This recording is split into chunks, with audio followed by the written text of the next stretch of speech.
ఏడవకూడదు.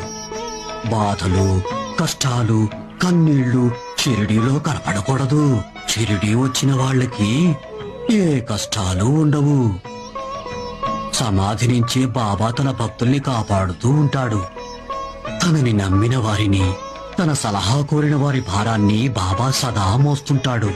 తన భక్తుల గృహంలో కష్టాలు కాని కరువు కాని ఉండనివ్వడు. మరి మాకు కష్టాలేంటి? కొందరు మనకంటే ముందే పోతారు. పోయిన వాళ్ళ గురించి బాధపడుతూ మనం ఆగిపోకూడదు. మేమిద్దరం అమ్మా నాన్న కోసం బాబా ఎదుట బాబా కథ కచేరీ చేయాలని వచ్చాం. అడేమో పేడు కనపడటం లేదు. బాబాను ముందే చేరుకున్న వారి కోసం మనం బాధపడకూడదు. నీ గొంతుతో నువ్వు పాడు. ఆ గొంతులోనే నీ తమ్ముడు గొంతు కూడా బాబా వింటాడు. వెళ్ళు.